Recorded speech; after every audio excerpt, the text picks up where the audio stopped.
Hi guys, it's Azar from Rebel Recruiters, and this is another Rebel Talk. And I am going to be speaking to one of our very own Rebel Recruiters here in Misha. Misha, say hi.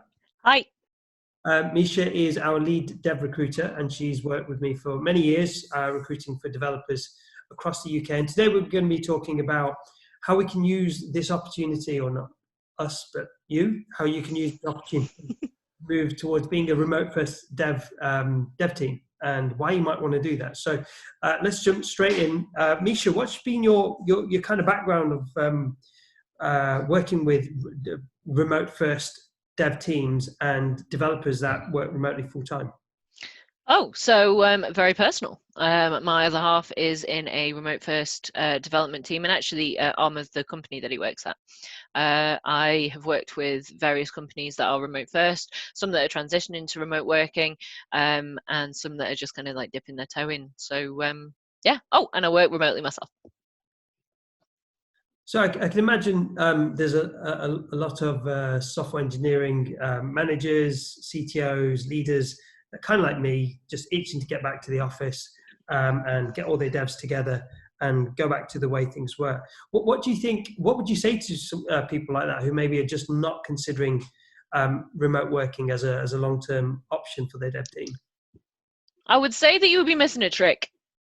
Developers are a breed of people that like and need like long blocks of hours to kind of sit, think, code, not be disturbed, basically.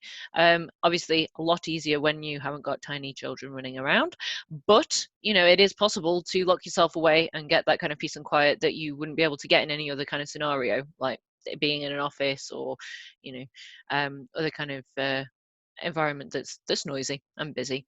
And also it can be just as good being on a conference call with loads of different people in a remote first team as it would be in an office. What's been what's kind of the impression of remote working in the developer kind of space? Are people, is there like a big demand for it, or are people just not fussed about working from home?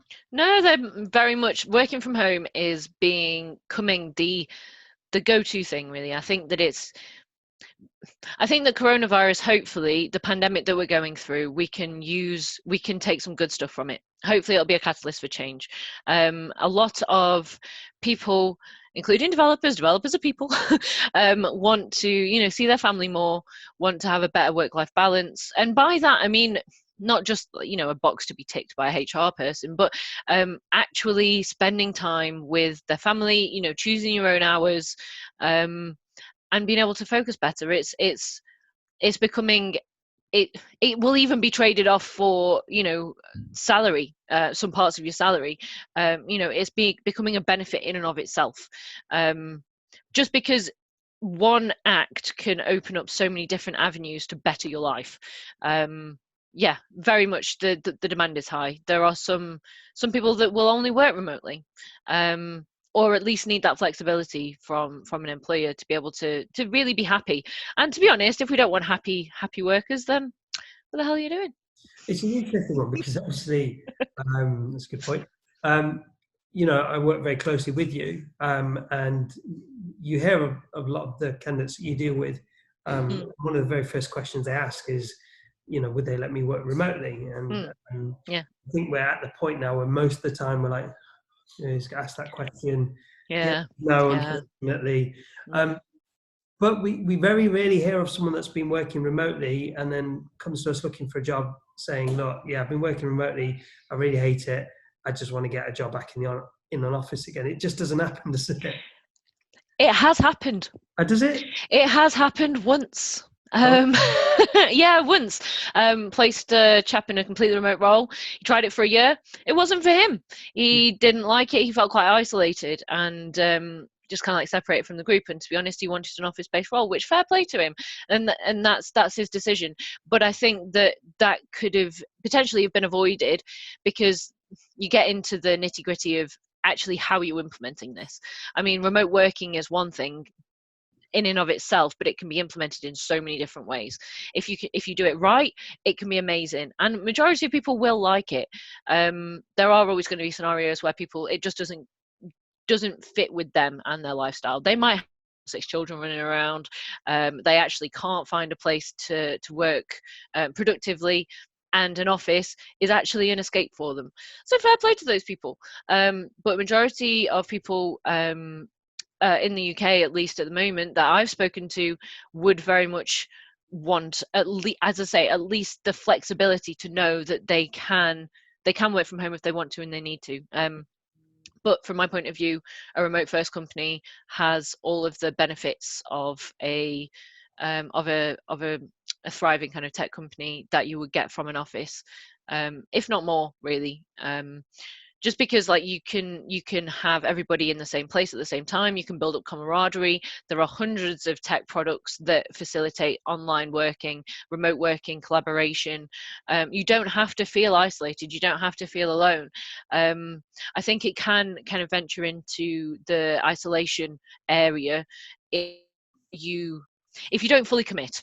So, like, from a personal standpoint, I know that if you are one of a team and you are the remote person and everybody else is in the office, then it can feel quite isolating if nobody really hears you, or if your setup isn't good enough. But if your setup is good, everybody's in it together, then yeah, it can be actually amazing. It's an interesting one, because this isn't actually the very first time that I've had remote working forced on me, is it, Misha? No, it's not.